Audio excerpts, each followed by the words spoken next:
Good morning. It's Thursday, August 23rd, and this is your Cup of Jones. And here's your jazz, which turns itself off every time when I'm doing audio tests. Because I do tests for the levels, make sure you can hear the microphone. Let me know if it's actually still working. And good audio, nice. I don't have the music on, because then you get double music, because I'm listening to the clip and the stream's playing music, and hopefully we should be okay. Jazz engaged. We're late this week because Tuesday morning was fascinating. I should probably start with that. We did a little bit of Gamescom coverage. Myself and Michael Huber sat down at 2 in the morning, watched the opening ceremony while Damiani threw a bunch of crazy trailers at us. And then later at 7 a.m., Daniel Bloodworth and Ben Moore sat down and watched Inside Xbox, which was 2.5 hours of not a lot of interesting things, but there were some really, polished gems mixed in there. So if you want to go watch the whole thing, you can do that on Easy Allies Plays, or if you just want to go check out, I believe that's on our main channel, actually. No, sorry. The reactions video are on our main channel. But if you want to specifically get to the Creamy Center, which is that Devil May Cry reaction from Ben, then you can see that on our main channel as well.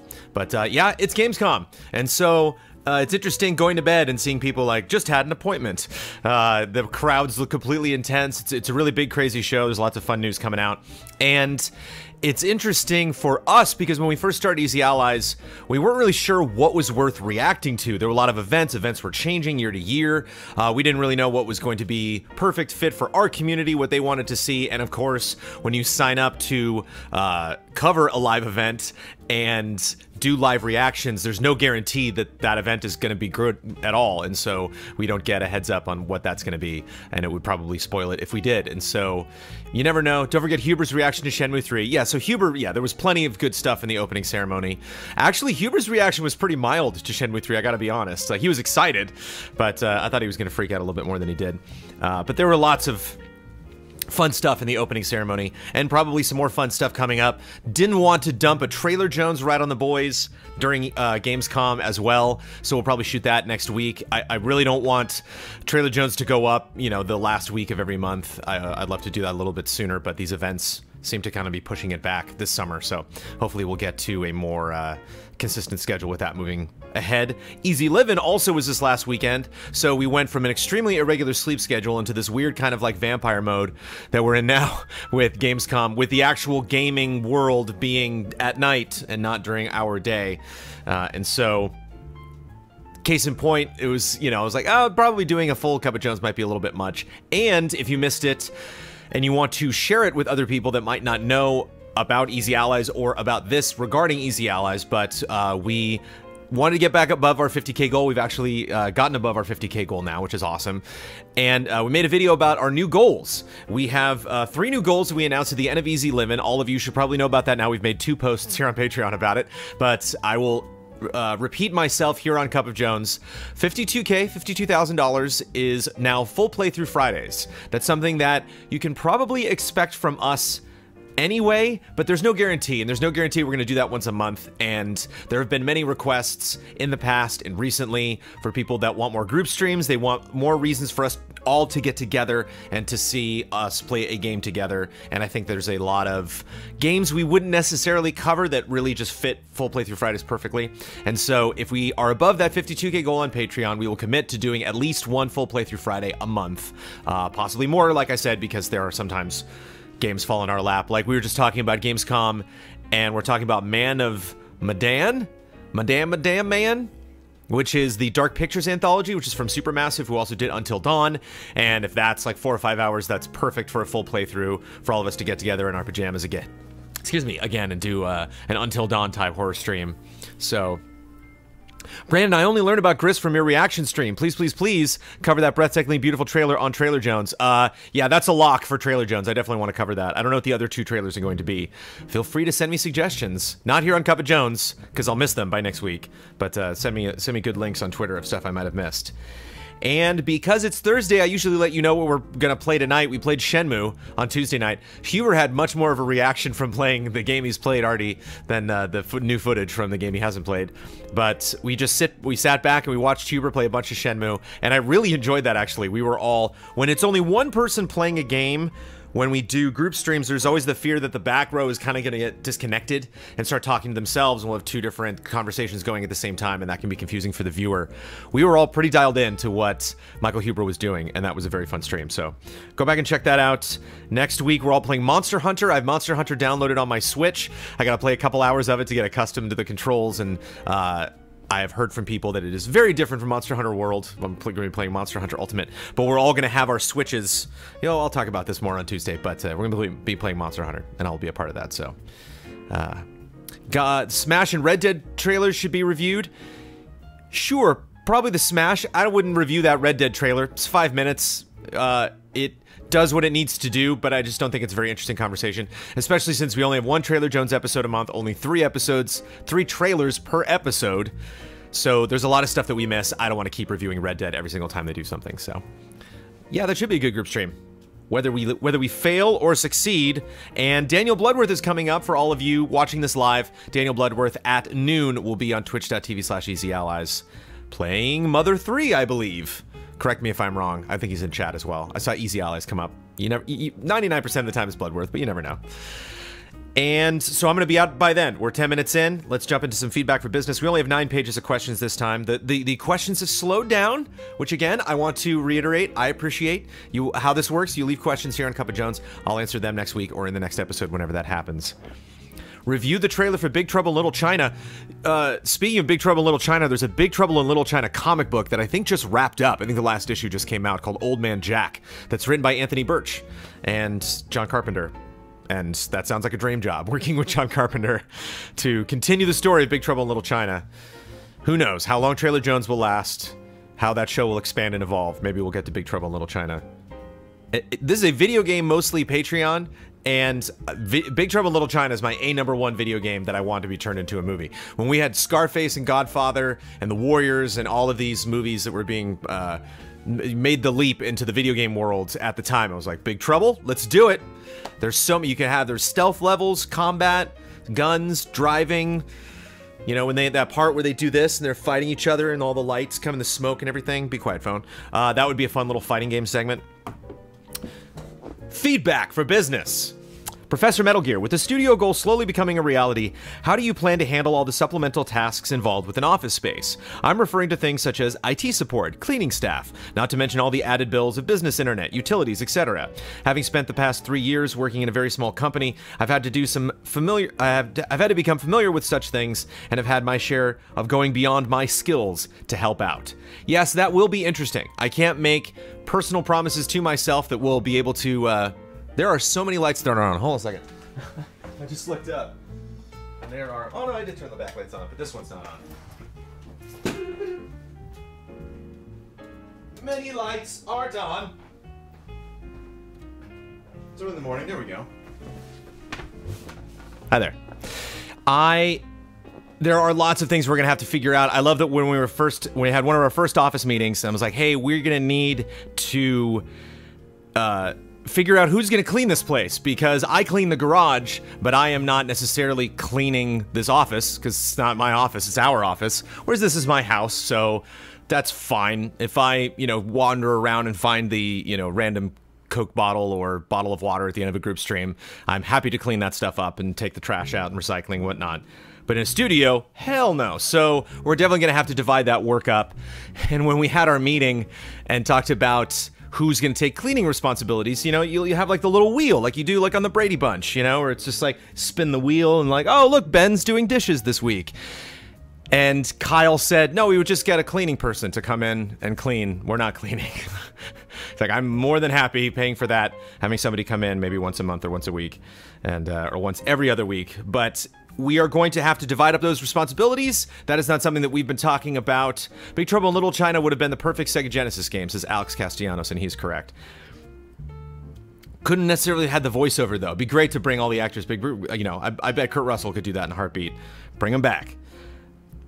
Yes, we are going to have to do that, Professor Metal Gear. We have not figured out those assignments yet because we don't have, we have not locked down our space yet. Jared Barzee, for those who go from an early access tier, $5 and up, down to $1, those changes reflect in Patreon immediately, as opposed to waiting to be to the first of next month, which they should, in my opinion. I recently ran into this and felt like it was wrong for the simple fact that I already had paid for the month of August Early Access, and because of the way it works on Patreon, if you switch your pledge, you immediately lose access to the for the remainder of the month, and I don't feel like that's the right way to operate. Would love to get your thoughts, and if I'm mistaken, I'm happy to be corrected. Thank you for all that you do. And Bloodworth chimed in, wonderfully. It's certainly a bit of an imperfect system, for sure, and as you get rewards based on your pledge level and only get charged on the first of the month. It does work both ways, though, so if you raise your pledge at the beginning of the month, you get access to rewards before you pay. It'd be nice to have a system that works a little more like Twitch, which charges you on whichever day of the month you first pledged, but that has its own downsides, like higher fees. So yeah, we have been on the fence for a while. They were rolling out different beta programs for different ways to financially handle your Patreon. We weren't a part of those initially. Some of that stuff has become open to us, and maybe we just kind of have our office at the forefront of our planning right now, but it's not something we've been confident in making the leap yet. It's something that comes up every now and then we talk about, and as Bloodworth said, there's pluses and minuses in both ways, and so it's not something that is a super easy answer to go to a policy that you get charged right away when you set up for the Patreon. But Jared, no, you're not missing anything. That is the way that operates. Again, there's pluses and minuses to it, to all the different methods to handle payments on Patreon. So apologies for that, but it is a good, I don't have a great answer to that, but Jared, thank you for bringing that up. So that is a good public service announcement for anybody that needs to lower their goal. The later in the month you do it, the more access to stuff you'll have throughout that month before the next payment period comes up. Mark Chivasin, are we getting a retrospective this year? Yes! There's a retrospective actively in production. Several games in the series have already been captured. I believe the script writing process has begun. One of the allies, who is not me, is working on producing it. Another ally, who is not me, is going to be cutting it. And I'm excited to have some other people come in because I definitely fumbled and failed on the Deus Ex retrospective a little bit when it came to, I'm sorry, Dark Souls, when it came to, well, same with Deus Ex, when it came to getting that sucker done on time and having a really clear release schedule, which is why you don't hear a lot about it, because we don't want to keep talking about it and then have people be confused about when it launches. We want to give you the details once that is really close to launch. Something that we talked about every single time we do a retrospective, and we fall short every single time. So we really want to commit to that and test. You know, we really are in the testing phase with retros as far as their performance and how much time we should devote to them every year. And so we really need a clean example of releasing a multi-part retrospective on a very specific schedule. So we announce the schedule ahead of time, the episodes come up, and then we can track the viewership, knowing that our own goofy schedule didn't necessarily get in the way of the performance of the project, however that does based on how popular that franchise is, whether or not it's necessarily associated to any game release coming up. All of that stuff is good information to have moving forward, because retros take a while and it's a big project, and we have a lot of fun ideas, and we want to make sure that we're investing in stuff that will be something our audience wants to see, be something that'll be good for us, that'll get us some outreach, get us some views from people who might not be familiar with Easy Allies. Brian Data, when an office is acquired by Easy Allies, will you guys still do some of the usual office stuff like get nameplates for everyone, even though you all already know who each other are? Nameplates? Complain because the people before you didn't put any paper in the copy machine? Yes, of course. I think that's a standard that you have to do that. Have office parties to celebrate the holidays? Maybe. That's interesting. I don't think we've ever had an Easy Allies party here, ever. Every time we get together, it kind of feels like a party. Certainly before we start shooting. Settle HR disputes between Kyle and Damiani. They'll have to settle that on their own, and that certainly doesn't change whether we're in a studio or in my garage. Or most importantly, immediately put down that floor mat you talked about just putting in your old office the day you found out Game Trailers was going to be closed. Context. I have a mat that is on the back of the garage right now for DC Universe Online, which is the DC MMO. I had that in my car forever, and then one time, the day the Game Trailers closed down, I was in my car and was looking stuff, and then I found that mat. It was like, oh, let me take that in. As long as I'm walking into the office. And I walked into the office, and I placed it in front of my, just in the inside of my office, so you walked across it when you were walking into the office. And the first person to walk across that mat was my boss to tell me that game trailers have been shut down. So that mat has yet to go back into an office. I don't know if it would, I mean, that's my mat that was given to me. So I don't know if the office gets that. I might just keep it. One of the other things too is think of it less as an office that you saw when we were back at Game Trailers, because that was sort of a production company taking the space of an office space. We're not gonna have cubicles. We're not really gonna have offices. I'm not gonna have my own office. That's silly.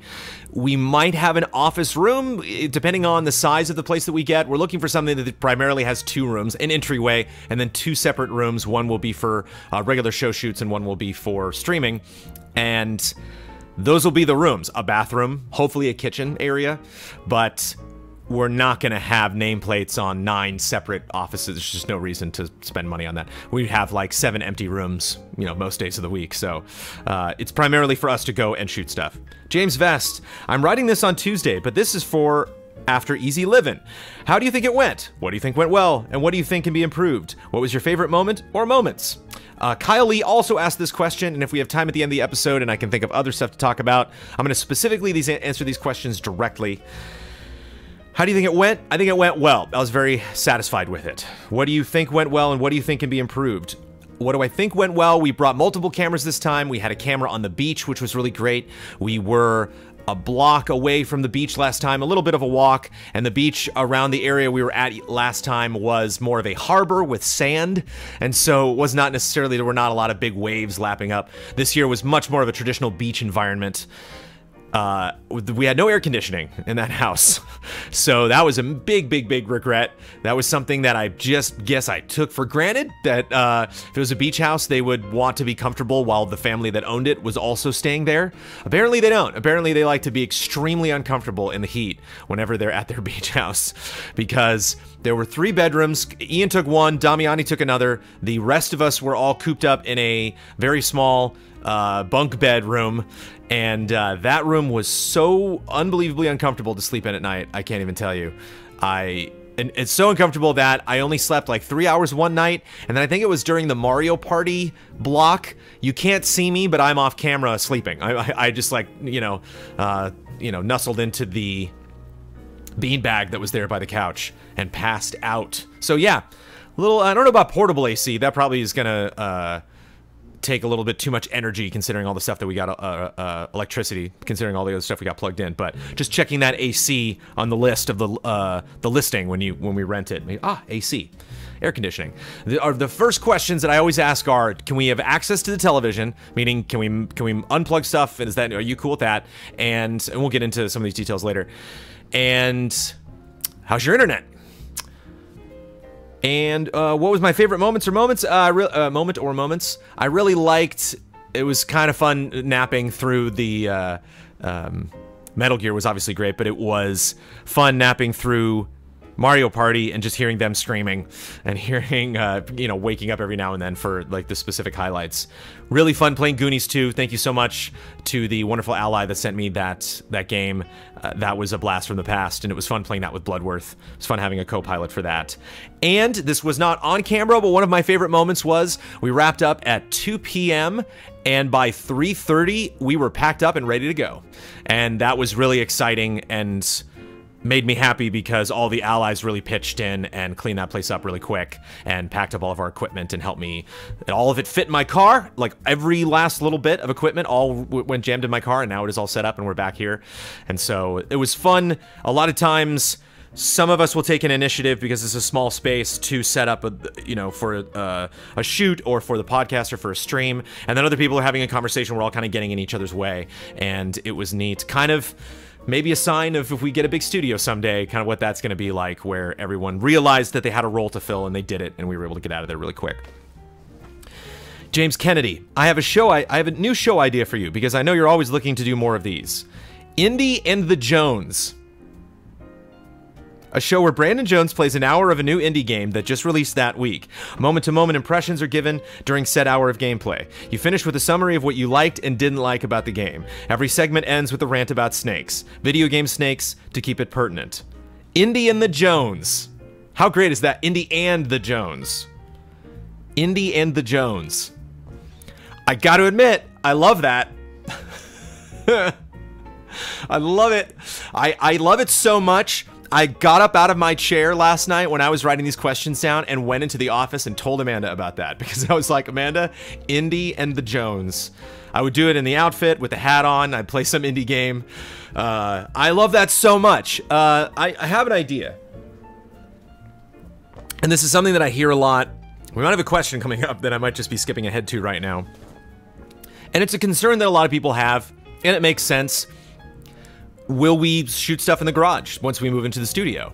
And what I plan to do is, right now the studio, the desk over there has a lot of bells and whistles. It's got 2 mixers, 3 monitors, a switcher, the keyboard, lots of cables underneath there. There's all sorts of stuff that we plug in for different events. We've got the light, got the camera that's just on them, got tripods sitting on it. If we move out of this, because we're very close to hitting our 50K goal for the month of September, when we move out of here and when we get a studio, I would like to set up a little Cup of Jones streaming space. So a little area, that's where, over there is right where my desk is currently. Over there is where our streaming desk is. So it'd be nice to get my own PC, get my own nice graphics card, you know, PC, and have a camera set up over there, a nice camera, and basically just have something that I can just go over and flick a couple switches on and everything's ready to go. Hopefully that is where I'll continue to do Cup of Jones from, and I'll do my streams from. So I'll have all my systems set up over there, and I'll be able to do streams. And hopefully that will increase the number of streams that I do. I started a show called Brandon Go about a year ago, a little bit later than that, a little earlier than that maybe, where I played a bunch of mobile games. I haven't done that in forever.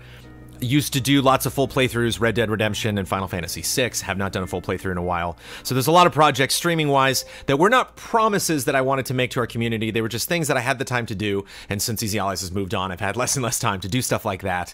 So maybe once we move into a studio, and I have a little bit more wiggle room, meaning I can live stream while Frame Trap is being shot, because Frame Trap won't be shot here. It'll be shot in our studio, and I won't, if I'm not on Frame Trap, I won't need to go there or be around Frame Trap or Tabletop Escapades or Friend Code or whatever. While it's shooting, then maybe I can stream something here and up my streaming time. So how bare will the garage be after the move? Bare. I'm gonna have to paint it all one color. It's interesting that the color you see behind you, this gray, is not the color of, because I only needed to paint behind us for the studio. So I'm probably gonna have to repaint the whole thing. But yeah, style-wise, it's gonna be interesting to see what Amanda and I decide to do with this place once everybody moves out. But Indy and the Jones, James Kennedy, kudos, 10 out of 10 name. I love that. When you said I have a new show idea for you, I was like, okay. Then you said Indy and the Jones, and I was like, okay. Scott A4, 2 PSVR recommendations for you. Yes, Kyle or anyone else interested. Number 1, Megaton Rainfall. I haven't played it myself, but from what I've seen, it looks like you're flying around a Google Earth map while fighting off alien invaders with cosmic superpowers. Yes, I have seen that. That's like the Superman game. So is that just on PSVR, or is that on other things? I might be tempted to get that on Vive, but that does sound neat. Still gotta steal my Oculus back from Ian. And number 2, Apex Construct. Almost looks like a Metroid Prime style adventure game in a post-apocalyptic environment where you fight off robots with a bow. Could be some fun streams. Apex Construct, Megaton Rainfall, they're on the list. Thank you, Scott. Dominic Barlow, can't help but notice that PSX 2018 has not been announced yet. Does that give you any pause? Yes. For those of you that do not know, that maybe not have not been out for it because you are not able to get to California or you are not in California, but for the last 2 years, every December, for the last 2 years, in December, Sony has had PSX in Anaheim, right by Disneyland, across the street from Disneyland. And because it was close to us, and because it wasn't something crazy like E3, that there was so much going on that we needed the entire team to be covering it at all hours of the week. It was something a little more casual that we wouldn't necessarily have to focus on too intently. And so that means that we could do a meetup. So again, we don't do meetups at E3 because we're all too busy and that would be exhausting. But PSX, it seemed like a perfect opportunity. It was right before the holidays, is at the end of the year. So we'd have our own little meetup. And we've done that for 2 years now, and PSX being in a different city or in a different place or at a different time or maybe not even happening at all certainly would throw a wrench in that plan. And so I would love now, 5 to 6 months out from that, for people in our international audience or people outside of California that are maybe planning on traveling, depending on what plans we do. We have to wait until that announcement. maybe we'll give it like a month or two more and then just be like, screw it, we're just going to plan our own event. We have no idea what they're going to do. We may or may not do that. Depends on what happens with the studio goal. Depends on where our budget is at around then. But it would be fun to have some kind of a meetup. Maybe, again, we can have it in some kind of park environment during the day so we can just hang out with people. But it would be fun to do it at night. Be fun to get our own room and hang out. That is definitely the biggest meetup next to our concert that we do every year. And so, I don't know. Rainsol says, I don't know why people expect PSX after... Wait. PSX another E3? Yeah, I just think people expect it because they've done it for a while. And so, if they are not going to do it, let us know you're not going to do it. We know there's not going to be an Assassin's Creed next year. They just announced that. Or maybe that leaked. I don't know. Was that an announcement or a leak? But it's time to announce PSX, Sony. Jonah Secula, or not announce it. What are each ally's situation logistically? I'm not talking about exact addresses, but what are the guys' individual traveling time from the person's home to your garage? And is it something you guys have in the consideration when choosing your new studio, like trying to center it as much as possible? Yes, we are trying to center it as much as possible. I am selfishly trying to have it be as close to my house as possible. Unfortunately, I live on the west side, so I live west of the 405, you know, near the beach, and so it sucks for a lot of people to get here, and it sucks to rent anything here because it is not cheap when you get here on the west side. And so hopefully something between me and downtown LA, you know, something in that area. Might be up in Hollywood, might be up in the Valley. I don't know. There's all sorts of places we can go. But yes, some of us are far and some of us are close. I don't necessarily want to get into the details there because those people aren't here. So I would leave it up to them to discuss how comfortable they are letting you know how far they live away from me. But there are definitely some allies that drive a long way. So, and there are definitely times of day when they have to decide, do I want to come in? It's not worth it because it's early in the morning, or that means I'd be leaving at 5 o'clock, and that's, you know, that would suck. So yeah, somebody's gonna lose. There's no way that we can make everybody happy with whatever our location of our studio is. Another thing to keep in mind is not being too far from an airport, in case we have people flying in that are gonna be doing stuff in our studio, and not too far from downtown LA. Hopefully E3 will stay there for the foreseeable future, and we might be able to set up a studio that will be near enough to downtown that people would consider leaving downtown and coming on over and hanging out with us. Basically, there's no easy center, says Bloodworth in chat, and he is correct. A good ending to that answer. Andy Gergen, or Gorgon. How hard is it to find a house on the beach that is owned by someone who's okay with having their property streamed live on the internet for 50 hours straight, that is also has a strong enough interconnection to support easy living? Not easy. For that matter, how weird is it to explain to a potential renter exactly what their house is going to be used for? The social anxiety part of me has a panic attack at the mere thought of trying to explain to someone the basic idea of renting their house for the purposes of easy living. You've hit on something even grander, Andy, and that is, it's hard to explain to somebody what Easy Allies is, period, let alone what we're specifically doing for easy living. So I give the most required amount of information, basically. It's on a need-to-know basis. But it depends, you know, like, obviously I was talking about the first questions opening with, are you comfortable with us messing around with your electronics, unplugging things, moving DVDs, moving cable boxes? Are you comfortable with us plugging and unplugging things from your television, using your television primarily the entire time? And how's your internet? We're going to be using the internet a lot. We're going to be uploading, we're going to be downloading. And so those are the first questions. And then once you get past that, a lot of owners are just like, you know, it's like owners care about damage. Owners care about having more people show up than you said that were going to show up. You know, owners care about leaving windows open, leaving doors open, the condition of the house when they get back. But once people show up and stay inside, there's not that much issue with the owners that I've come across. And this is not only from Easy Living or Easy Allies, but I have planned events with friends in the past, and we've had some pretty crazy get-togethers, and we've done some pretty nutty stuff. And so it's never been an issue with owners because they're like, that's, you know, you're renting the space, and as long as you adhere to the rules and don't go anywhere you're not supposed to, don't open any drawers you're not supposed to, don't break anything that's valuable there, and leave when you said you were going to leave, and clean up after you left, then, or clean up before you left, clean up after you stayed, then people seem to be pretty cool. So it's something that, you know, has been interesting, similar to getting a venue for our concert for the last couple years. It's been an interesting process, not only because the venue is one thing, but the owner of the venue is a whole different can of worms, and it's really interesting getting to know different types of owners and starting to gauge their personality and what will set them off and what their biggest concerns are moving forward. So we've had some fun owners and had some weird owners. What if the owners are Easy A fans? That would be great. Hopefully that'll happen someday. I have had some requests from people that said for Easy Living. I have a place up in Tahoe or on the beach in Florida if you ever want to fly all the way over for Easy Living, which would be ridiculous. Harrison Holt McHale, I just wanted to say, I know that while Easy Living is a blast for you as much as it is for us, streaming the twilight hours must be really tough for you all. And you may be tempted next time to take a break from streaming for a few hours at night just to recharge everyone a bit more. Nay?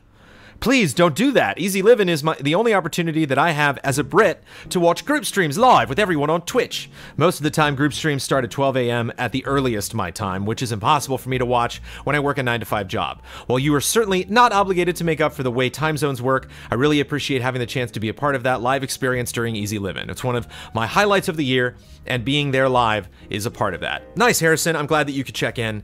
I advocate Freezy Living up in Minnesota. That would be fascinating. Or is that Michigan? What's MI? Michigan, Minnesota?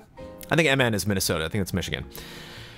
Yes, one thing that we did do better, we're talking about doing things better this year. One thing that we did do better this year is assigning who was sleeping when. So I remember there was one time when the scary time was the Resident Evil 2 / SSX 3. It might have been Tricky. Might have been the original SSX. I can't remember what version I played. But Huber and I were up, and I remember everyone just kind of went until they were exhausted and then passed out. And I remember like sitting there with Huber and looking at him and being like, I don't know when the guys are going to wake up. Like, I know I think Kyle was like the next person on the calendar. Like, I know they're going to be here, but I don't know if anybody else is going to be here, because when they show up, Huber and I are out. Like, we've been up this entire time. We are exhausted. And so we have a huge chart. That chart got a lot more columns this year in the organization of Easy Living. So previously it said, what are we streaming? What are we streaming it on? Who's responsible for bringing that thing that we're streaming it on? So we make sure that the game is there, the console is there, the controllers are there. Beyond that, we had who's going to be streaming with them, who are their co-pilots, and then beyond that, who should be sleeping right now. So I pushed it a little bit on, I burnt the candle at both ends when it came to some of my assigned sleeping schedules, but it was nice to have a list where I could see in black and white, you should be sleeping right now. And I was like, yeah, I know, I took a nap earlier when I wasn't planning on sleeping, so, you know, I'll add that to my sleep schedule later on. And that's something that we'll get better at. And that is one of the things that makes me nervous, is I don't want our audience to see us being exhausted and think we're being careless. I don't want to be careless. I want to be responsible. I want to work hard. I want to have people see us working hard, but at the same time, I don't want to have people see us being completely exhausted. I think we got a little exhausted by Thursday night on the last night of E3 this year, and I think it's better to push that into the next day and just do another day of wrap-ups of our E3 coverage, rather than Thursday night having us all just like, oh, then I played this game. Not entertaining, not fun to watch. Sometimes it is, though. Sometimes it's fun to watch us in the middle of the night, and that's when the really goofy stuff happens. That's when you get Animal Crossing on the GameCube. That's when you get Porky Pig's Holiday Nightmare, whatever that game was called. I totally blew my schedule the second night and slept through Mega Man and Castlevania. He blew it. Bloodworth blew it. You heard it here. Parasite Paladin. I have a very serious... Oh, as long as Bloodworth is here, maybe he can answer this. I have a very serious and legitimate gripe with the workspace of the Easy Allies. I think it is safe to say we all remember that Snoop Dogg interview Blood did. In that video, it shows that Blood got his picture taken with Snoop Dogg. So my very legitimate and very serious question is, why is that picture not on a wall in the background? I think... I understand why maybe that wouldn't be. I mean, he'd have to offer that. I don't know why it's not up when he does streams. He's got some weird, like, egg infinity symbol in the background. I can't remember what's, like, the picture that you have on the wall back there, Blood.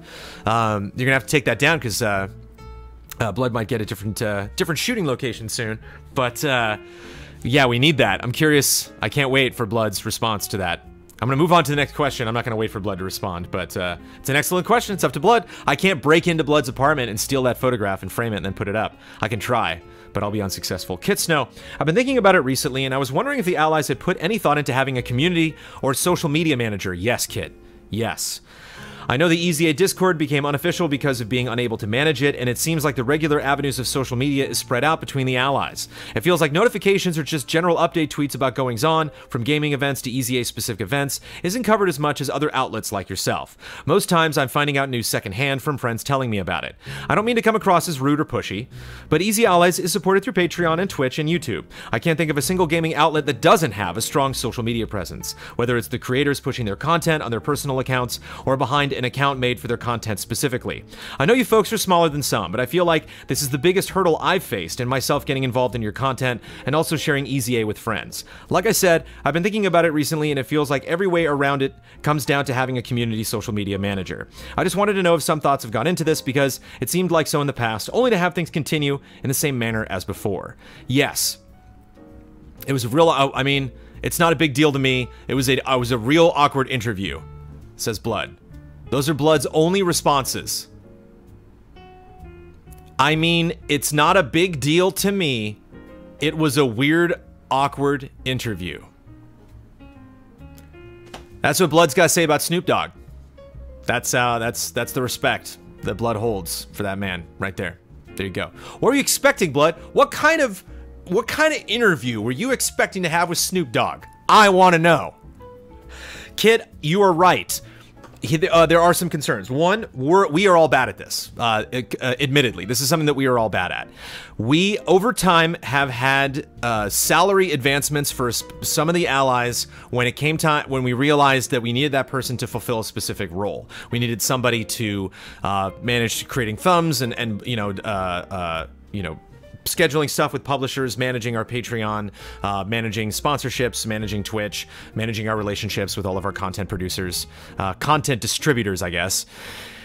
And over time, we've said, no, this is important enough for you to do. This does not necessarily fall into, because some of your other job responsibilities are malleable, can move around depending on other shows that you're producing or reviews that you're working on or other projects that you're producing. But these are things that need to get done regardless. We're willing to pay you. Ryan Stevens booked me for it, basically because he thought it would be funny, and it was. There you go. So blame Ryan Stevens. And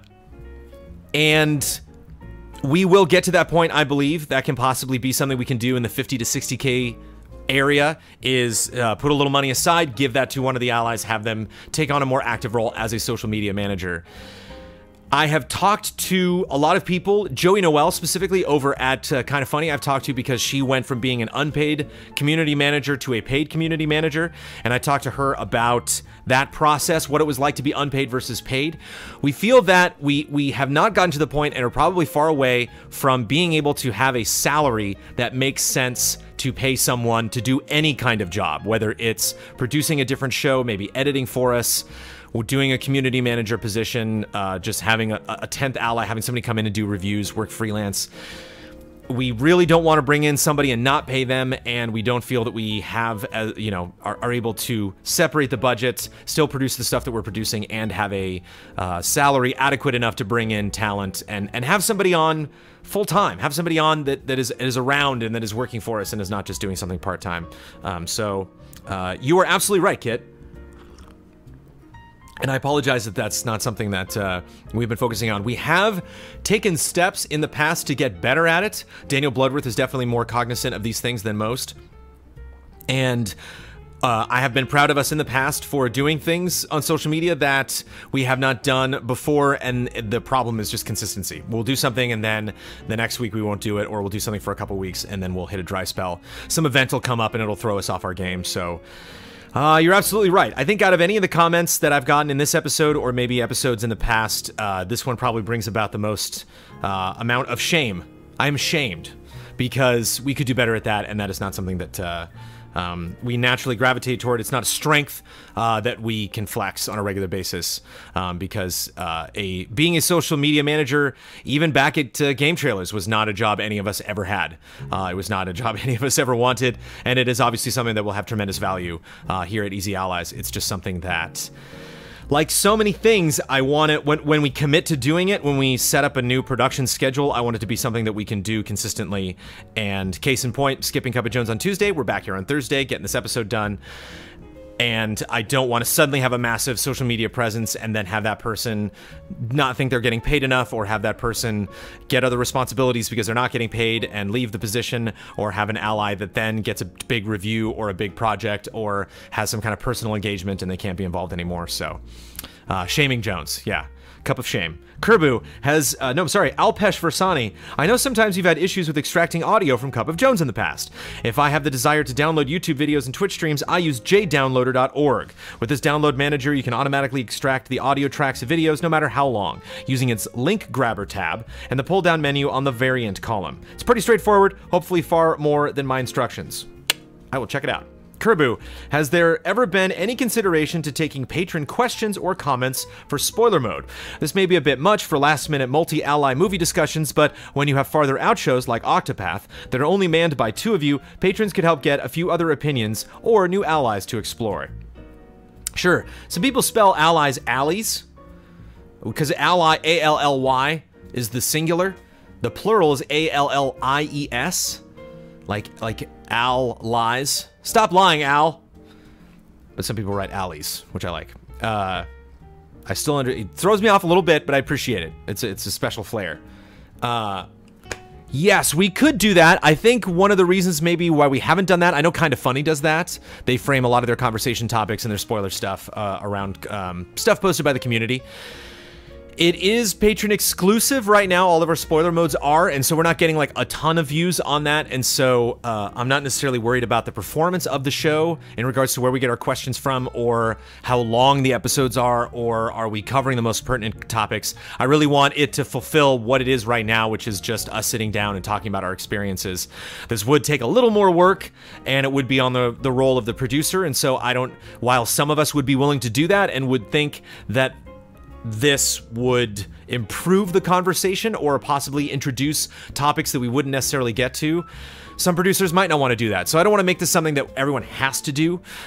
When we have a different spoiler mode and we have a different producer, when someone else is coming in and saying, Huber wanted to talk about Pacific Rim, I want to talk about Spider-Man, when there is a clear one person running the conversation, I want them to have the freedom to structure that conversation however they want to. So I will be doing a spoiler mode for Spider-Man whenever it makes sense for that to happen, and I will consider that. I'll consider that maybe it takes some questions from people, maybe people that are interested in watching the spoiler mode that weren't necessarily interested in the game. They're like, I'm gonna watch the spoiler mode, I don't care if the game is spoiled for me, that doesn't matter, I'm just on the fence of getting this game, and maybe knowing interesting things about the story might improve my purchasing decision. So yeah, spoiler mode can't be one thing for one person. There's a lot of different things, but I think questions and comments works better for stuff like reaction shots. Okay. Says Dragon Azul in chat. Here's a big one. The Finnish ally. In recent episodes, you've talked about how you don't want to clutter your YouTube channel with various promo videos, or really with anything. But since you have over 170,000 subscribers, YouTube seems to be the most efficient way to promote your Patreon exclusive content, like spoiler mode. I don't know if this has come up, but here's my suggestion on how to solve this. At the moment, you guys have the same Patreon promo at the end of each review. EZA reviews are made possible by generous viewers just like you. Wouldn't it be a good idea to record a different promo for games that are going to get their own spoiler mode episode, like a 40-second version of your Welcome to Easy Allies promo that you can use over and over and over again with different VO if you wish. Thank you for watching our Spider-Man review. We have a 60-minute spoiler discussion coming up in the next couple of days. This is what our Patreon page looks like, and here's where you can find our exclusive content like Cup of Jones and For That Reason. And if you haven't already, please check out our free weekly and bi-weekly gaming podcasts, or something like that. This way, anyone who is interested in Spider-Man and clicks your review also gets to see that you have this thing called spoiler mode and tons of other content elsewhere. Your YouTube channel doesn't get cluttered, and your Patreon page gets much more awareness. And since these promos would only appear in 1 to 2 videos per month, I don't think the majority would find them obtrusive at all. Reviews like Tomb Raider, Spider-Man, Life is Strange, and Red Dead 2 are probably going to get at least 50,000 to 100,000 views each. So if you're planning to do spoiler modes for these games, I urge you to give this a try. I was just about to conceive of what my answer would be for this, but Bloodworth beat me to it. We actually did the promo in Octopath Traveler spoiler mode at the end of the review, so this is something we plan on continue doing with these episodes when these episodes are in the works. So yes, good idea. We will do more. Sicky. What spelled S-Y-K-K-Y. Sicky. What happened to Talking Syndrome? I swear I remember a few months ago Huber said he was going to start doing it again on Saturdays, but from what I can tell it never came back. Did it have to do with him getting married? I don't know. I wonder if that was, but yeah, like literally after the wedding is over, she's like, no more talking syndrome. And he's like, what? What? That was never in the cards. We didn't write that down on legal documents. No more talking syndrome. That's it. Do you do a talking syndrome again? I'm out, Huber. It was sad. Sad that it had to come to that. I don't know. I know that as somebody who skipped doing audio versions of this show for 2 weeks, when you don't do something, it's much easier not to do it again the next week. Yeah, it was in the vows. I don't know. I don't know when that's coming back. I don't know when. I can't give you an exact date of when Kyle will return to more things and not have to open up as much time as he's doing right now to work on Box Peak.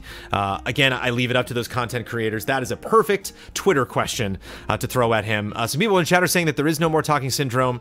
I don't. Again, never say never. I don't know if that's something that's never coming back or if that's something that Huber's made a specific announcement on.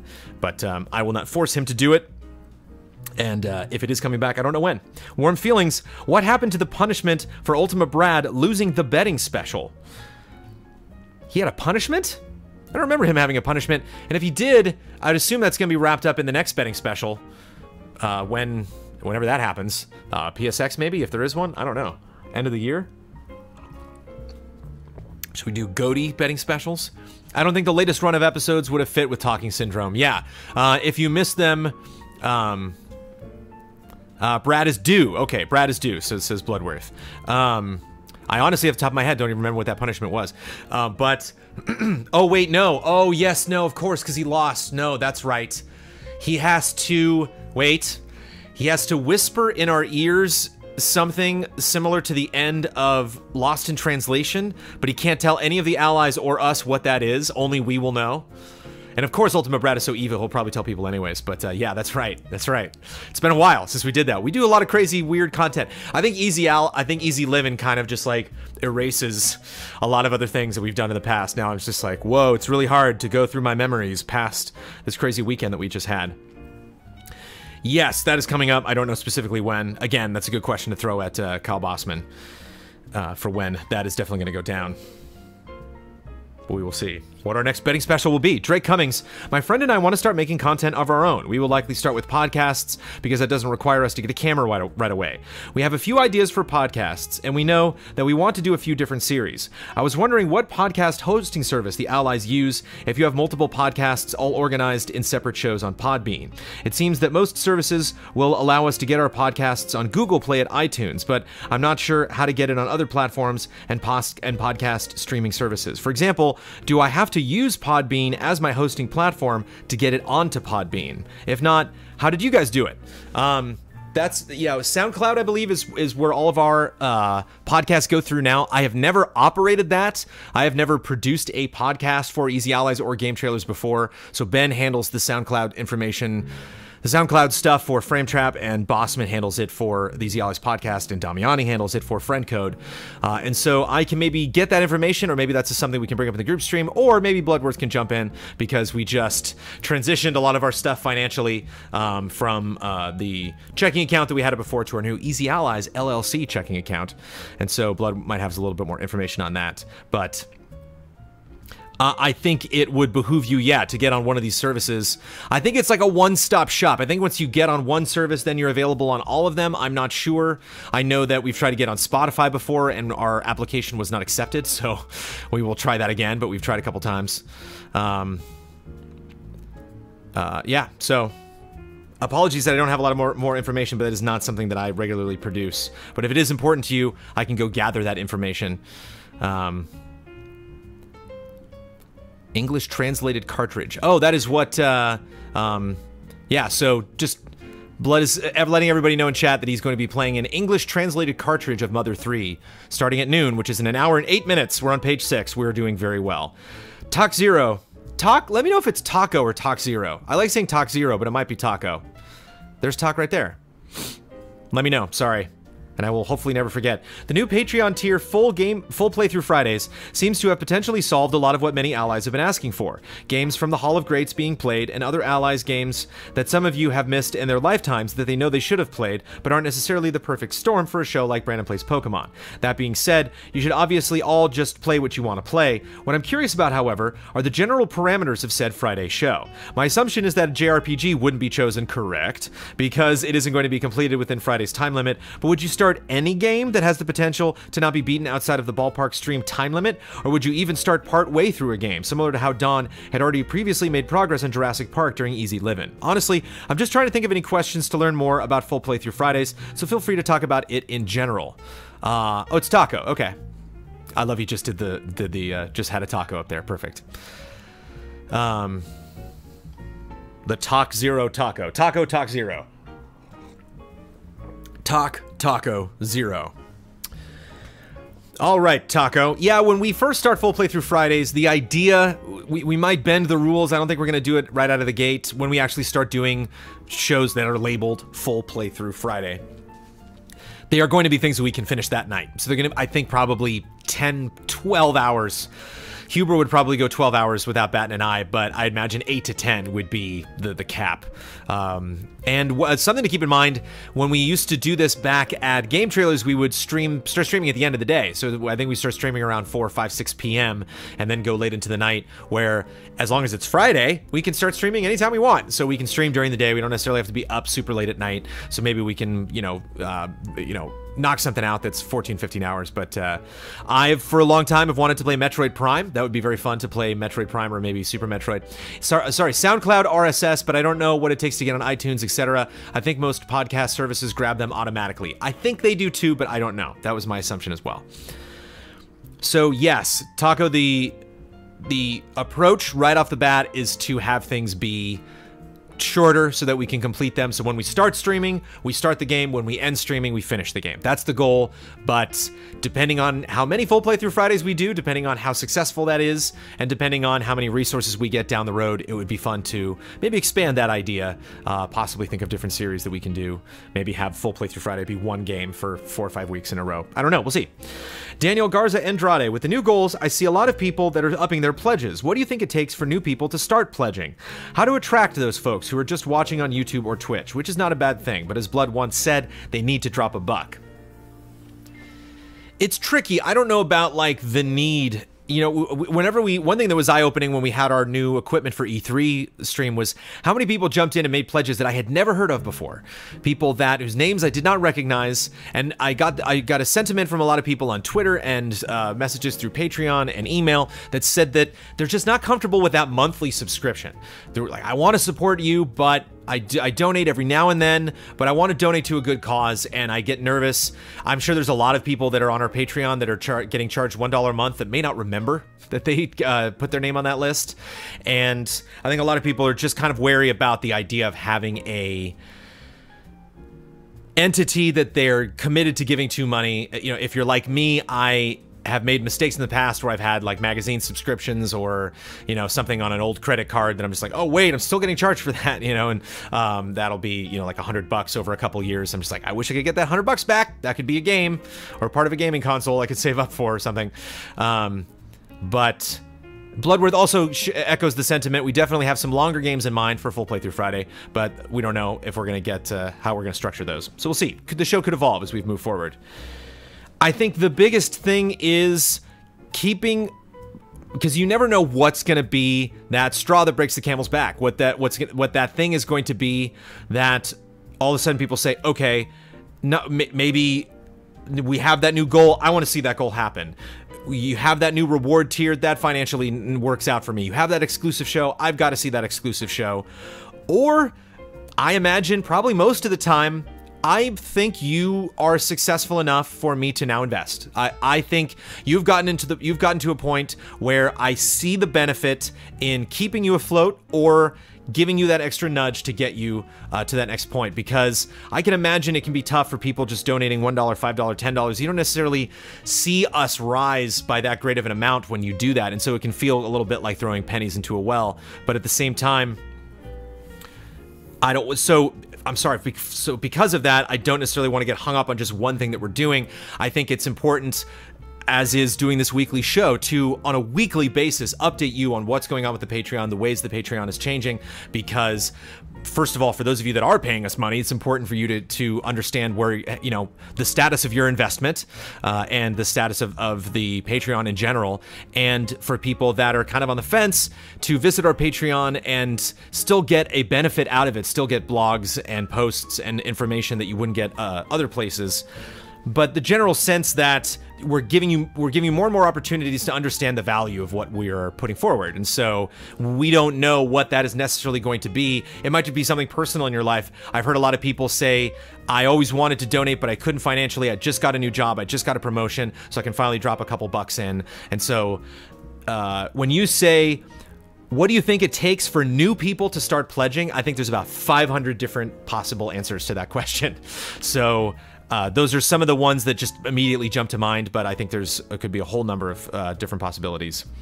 The exit interviews, when people who leave Patreon, those are all over the place. So I imagine on the other end of the financial circle of life, I imagine there's a lot of different options as well. Dozy D, my DHL package with German sweets and Huber's new jacket was written on the inside top of the box, but I'm happy to see the jacket on Huber. Let me confirm this. I think that was the, hold on, I think that was the yellow one. Hold on.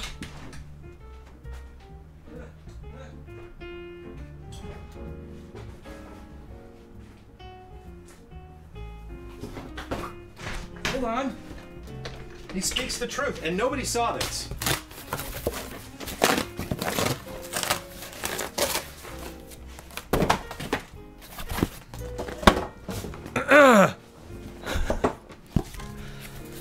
Thank you for all the content. Wanted to send something for Huber. Bought it years ago. Never wore it. I hope Huber will enjoy it, and a few random snacks. Greetings from Berlin. Love and respect. Dozy D. There you go.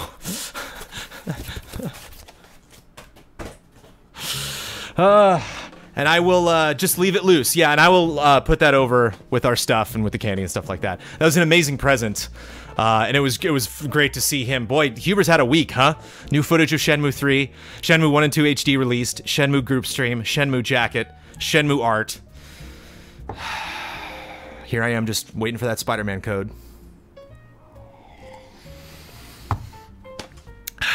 Ulf himself. I love the new goals, and I'm really looking forward to eventually watching Huberhood Squares.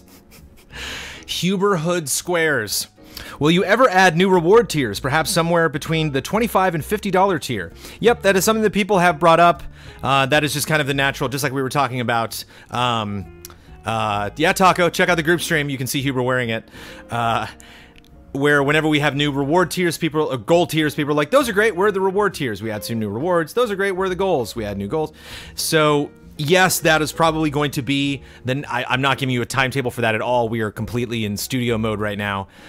But I think after we move into the studio, we're going to have a much clearer idea of what we can do and give people ideas of what the next phase of Easy Allies is going to be, how that is going to operate. We have visions of it now, but I think those visions will really start to come out of the clouds and start to become reality.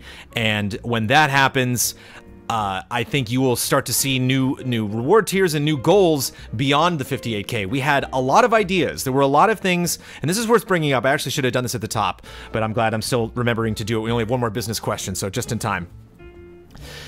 We had a lot of ideas that are studio level stuff, you know, really high in the sky, crazy ideas. A lot of stuff that I was really trying to champion and was driving the Allies crazy, being like, this big crazy idea, we could do this. And they're like, Jones, slow down.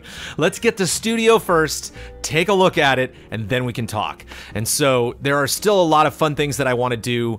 I think the new shows are fun, and I believe they are enough to help us get above 50K and stay above 50K. They are certainly stuff that we can talk about on a more regular basis. Full playthrough Fridays, I believe we can instigate like immediately.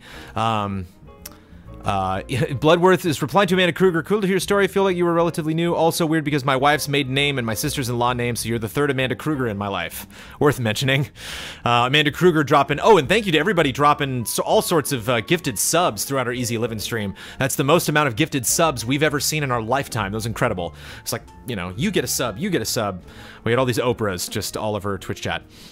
So look forward to that, Ulf. I'm not giving you a schedule at all. Might not even happen in 2018, depending on how crazy this fall gets. But that is something that will come out of this new space. And, I don't want to shake things up too much, but Easy Allies will be changing, dramatically in the next couple of months. And so hopefully you will see that reflected on our Patreon as well. Final business question from Greg Kettering. I love the new goals, and I had an idea of an interim goal until the big move date. I could see the timing of finding the perfect studio spot, working through the real estate logistics, etc. Could take some time and isn't something you want to rush into. So I was wondering, until the studio move happens, if the Patreon is over 50k, the Allies would be willing to do the full Playthrough Friday goal at 50k. What? I know it's less convenient. I read this question before, but I didn't read it that way for some reason. I don't know why. I don't know it's less convenient, but it has been done before. Resident Evil 7, Outlast 2, Evil Within 2, etc., and could help them keep the incentive alive. I think that would de-incentivize it if we're giving you something that we previously said we wouldn't give you until a certain level, and we're just like, well, we'll give it to you anyway. I think that I might encourage some people that were pledging. They're just like, why am I pledging? Like, why am I keeping them above 50k if they're just gonna do this anyway? And could help keep the incentive alive and not feel a rush to move into this interim window. The downside is it'd be potentially muddying the message of the goal rewards. I think it would definitely be. One thing to keep in mind, though, is that say people just see that full playthrough Friday. Say there's somebody with $2,000 that sees that full playthrough Friday tomorrow and is like, wait, what? Gotta happen. Drops their money. We hit that goal now before, in September, and maybe it takes us, a couple weeks into September, maybe even more, to finalize that move. We're more than fine doing full playthrough Fridays here in the garage. Like, that was kind of why, that the goal made sense for us. It made sense for us at that tier because it is something that would be great to premiere in the new studio, but would also be fun to do here because we have done full playthroughs. We've done 24-hour streams from here. We've done our E3 coverage and all sorts of stuff. So we're not unfamiliar to those things, but it'd be great to have our first one be in the studio. Kickoff on one of our new shows. I love when I do that. I love when I use this mouse for this laptop when it's over there. Okay, that's it for business questions. We made it. I'm gonna make it, Blood. I got 56 minutes to get through 3 pages, 2 technically, of personal questions.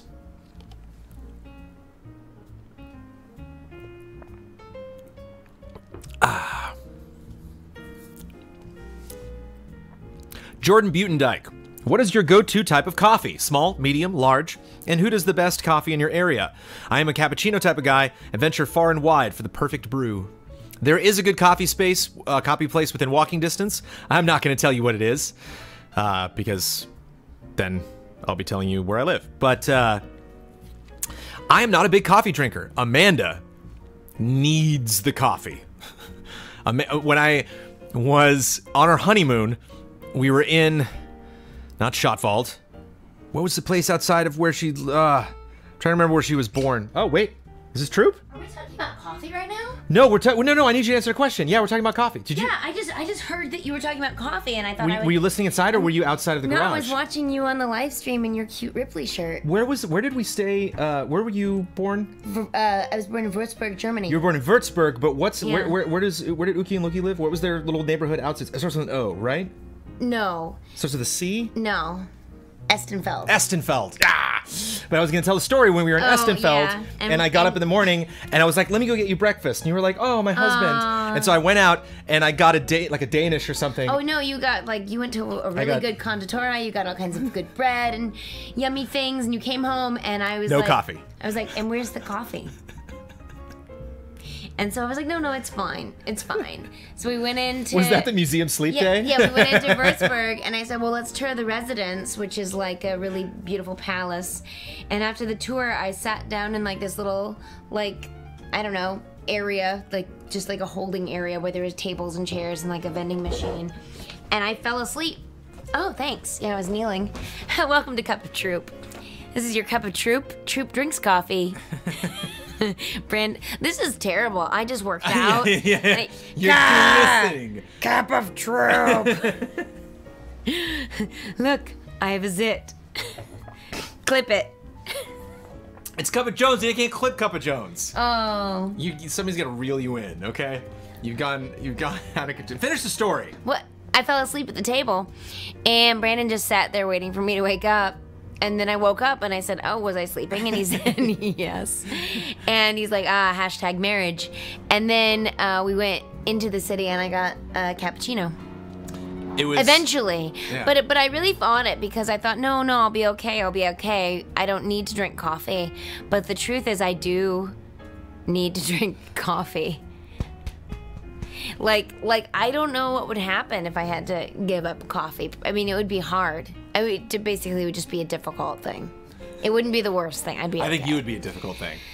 I'd be pretty difficult for at least a week. Yeah. But yeah, that's what happens when you say the word coffee and what kind of coffee. So I personally like a dark roast. I do a French roast most of the time. My current favorite is the Peet's Coffee French roast. It's really tasty. I also like the extra dark French roast that they have at Whole Foods sometime, which I think is like Allegro brand. But yeah, French roast most of the time. And there was something else that I like too. I mean, I like all kinds of coffee. What other coffee do we want to talk about? Are there more coffee questions? No, that's it. Okay. This is the first personal question, but it's nice to have you on. Well, I wasn't sure if I could interrupt, but it felt like you needed me. I'm very happy you did. Yeah? I actually wanted to know because I couldn't remember Estenfeld. Yeah, like some people really like there's a brand called Intelligentsia, and I find that you can talk about this for a while. when I don't like I'm not like a single origin coffee drinker. I don't like it to be bitter. I like, you know what coffee's really good? Kuju coffee pour over packets. So we need to get a sponsorship from these Kuju coffee people. My friend Kelly Lohman and I are obsessed with this. And basically you can get it in like a package of them, or you can get like little individually sealed ones, but it's a little tiny pour over thingy. Doing a great job describing it. It's like a little cheesy cloth thing, and you rip the top off and there's coffee in it, and then there's like paper hold-em-a-jiggers, and they like go over the edges of the cup, and then you pour your hot water slowly through it, and it's a pour over, and it's good, and I don't even have to put milk in it. It's so tasty. And when I'm traveling and I'm in a hotel, it's a lifesaver because I need my coffee. You know what you need? To get off your stream? No, you need a new show about coffee. Coffee with Troop. Coffee with Troop. We just Troop drinks coffee. What if it was like a taste? You're like today we're gonna be trying this coffee, and you just get like crazier and crazier as it goes out. Well, let's just try this. I would do that. And show. we'll finish it with Can a we little do that shot as of a this. special Cup of Jones? Just Like Amanda drinks 20 cups of coffee in 2 hours. Well, Cup of Troop. We've put that off for far too long. Cup of Troop needs to happen one day. I feel like I'd be Cup of Trouble. But until that happens, get the hell out of here. I say that confidently because... Have you seen what shirt I'm wearing? Hey! Have you seen what shirt I'm wearing? I tweeted about it. I just tweeted. You did? That I was wearing it? I took a screen capture and I tweeted it. Why do you think I'm wearing this shirt? Because my group is really cool and we're in the middle of a fundraising thing. So yeah. Okay, so rewind. Now understand the danger here. You are on a crowdfunded website talking about another crowdfunded website. You guys are already so supportive. Like everything that you all do for Easy Allies. I'm not here to distract or pull from you, but I do want to just tell you about it because I think it's really cool. And there's one thing that you could do that's not money involved that if you feel like it, that would be great. So my improv team, Ripley, we're an all-women team. We're producing a feature film that's going to be a completely improvised movie. That means that we're going to arrive on set, the wardrobe and makeup people are going to know kind of what we're going to be doing. They're going to put us in wardrobe and makeup. Then we're going to get a suggestion 5 minutes before we start shooting. And with the camera crew, we're going to shoot for 90 minutes, one take, and tell a complete story in a film. So the whole camera crew will be improvising with us. We're committed to a mostly female or female identifying gender non-binary crew. We want to make it really inclusive, but we also want to make sure that we're highlighting women's voices in filmmaking, because that's something that we all think is really, really important. And so we're on Seed and Spark. It's Ripley Improvised Film, and the easy thing you can do that would be a huge help is just go and click follow on the fundraising page, and when we hit 250 followers, we get things back from Seed and Spark. So this is a no commitment kind of a helpful thing that you could do, and I would be very appreciative. So that's it. That's my pitch. In no makeup. The easiest thing, if you're just like at work or you're like on a bus right now and you're like, what was that? Just Ripley Improv. Yeah, they're tweeting up a storm about it. So, and it's on my page on or Twitter. Just if you follow her, just enough of this. It's this constantly. That's all you do. If you're like, I'm never gonna hear about that again. Are you kidding? Yeah, it's like. What do you got? 17 days left. They were like live Fiasconauts. Yeah, it's like live Fiasconauts. Totally. Yeah. We just watched Rope recently. One of my favorite Hitchcock films. Yeah, we're basing it off things like that. Which was not shot in one take, but edited to look like it was shot mostly in one take. Our group specializes in improvising full-length plays. So we've been doing young adult dystopia. We did a show based on the Netflix show Glow. We called it Glam. So we do an hour to an hour and a half of one single story already on stage. So now we're bringing that to film, and we think it's gonna work. And improv gives female creatives complete agency over their characters, and that's really, really important. We're trying to redefine, everyone's like, what's a strong female heroine? What's a strong female protagonist? And it's always if it is an idea or a concept, it's not a complete person. And so we're hoping to change that. Like, what does a strong woman look like? Well, it looks like a lot of different things. It doesn't look like just someone who can do everything and has no flaws. It looks sweaty. They have a zit. They drink lots of coffee. Okay? Get out of here. You're done.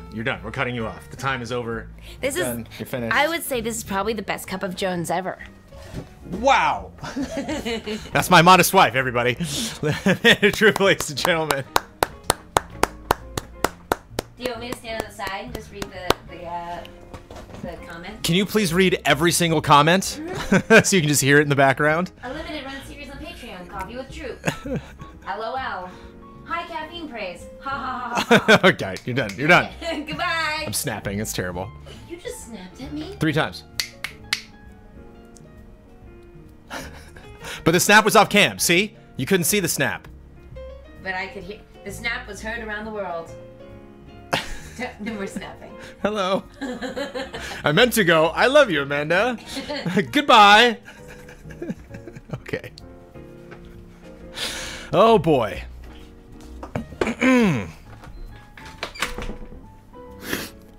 Where was I? Morgan Walhalla, as summer winds down, I wanted to ask, what is your favorite season or time of year, and what makes it special? For me, autumn, early winter is the best by far. You are right. Correct. This is because of cooling temperatures, leaves changing colors, seasonal drinks, PSL and butterbeer. PSL? What's PSL?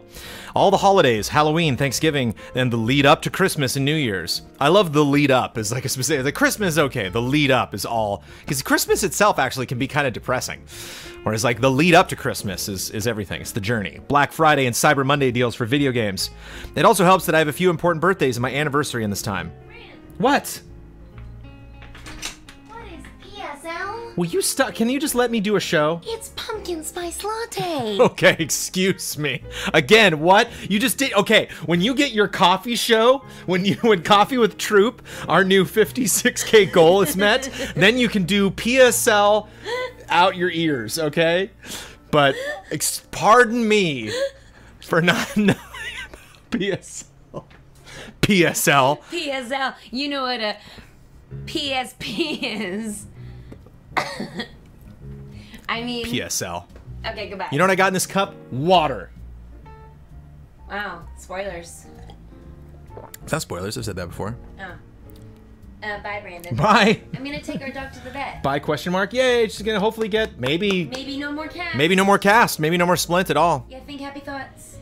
I would have never made the connection to PSL. Sounds like a new drug, which I guess it is. It says Bloodworth. Says Bloodworth. Good chime in, Bloodworth. Let's finish this show, please. Dog, it also helps that I have a few important birthdays and my anniversary in this time. I also have important birthdays. Our anniversary is also during this time. And Amanda's birthday is in October, and October's the best. Halloween is my favorite holiday by far. I love that our society, I love that this world is like, oh, now's the time where we celebrate death. And you're like, what? Like, now's the time where we all try to terrify each other. Like, I love that that happens. I love that we didn't get sick of that. I love that that's just like a strange part of our culture. I love just like driving down the street and seeing like a skeleton hanging from a tree and being like, that's a decoration. Somebody put that up to make themselves feel better. That's awesome. So yeah, I'm excited. I love when you say cooling temperatures. We don't get so many of those cooling temperatures here in Southern California.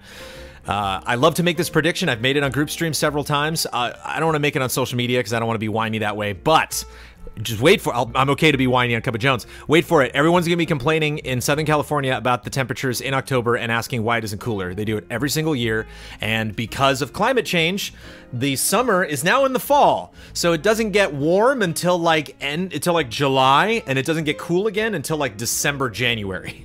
So like we have a really weird climate here in SoCal, and but I love it. I love that it does get cooler. I love that a lot of people say there's no seasons in Southern California. We have a gigantic tree out in front of our house, and the leaves fall every fall. So it's one cup of wine. Thank you, Blood.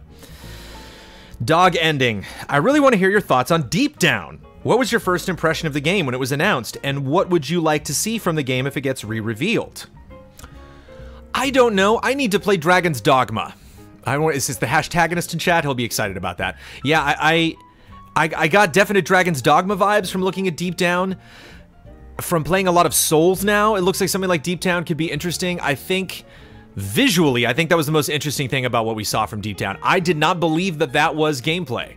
And then I actually went frame by frame through it and noticed parts where things were clipping into each other, and it definitely looked like a game engine trying to process it. And it took me a while to... is the hashtagonist in chat? Oh, he's missing this episode. We are on Thursday, so it might not be a good day for him to watch. But yeah, so I have no expectations for it coming back, but that was my definite first impression, was like, no, this isn't gameplay. And it was neat seeing our gen that we're currently in for the first time. That, Watch Dogs, like these games initially were like, what is this running on? And so that was fun. That's one of my biggest takeaways from that. Daniel Cartwright, for a second, pretend that GT and EZA never existed. Okay. Without these professional environments, which 3 allies do you think you would most likely have become friends with in a solely personal capacity?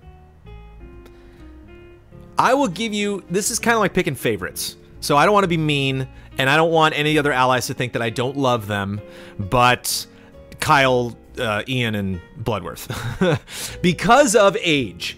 Because they are older, I don't see myself having bumped into Ben or Brad or Huber, just because we're like 10 years apart. You know, I think when you have that, and I am still the oldest ally. I am still, you know, a couple years away from the 3 gentlemen that I mentioned.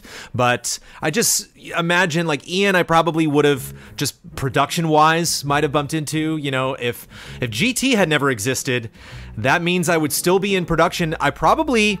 I still, I would love to get back into creative. I would love to write a film someday, or a pilot for a television show, get that produced, or maybe get back into musical theater. Might be fun, like in my 50s or 60s, put on a couple fun shows, do some roles that I've looked up to over the years. I've always wanted to play Sweeney Todd. That would be very fun to do in my like 40s or 50s. But I got out of, before GT started, I got out of acting and singing and jumping around on stage. We're like a year or less apart. I know, Bloodworth, I said some of them, but even a year is still, you know.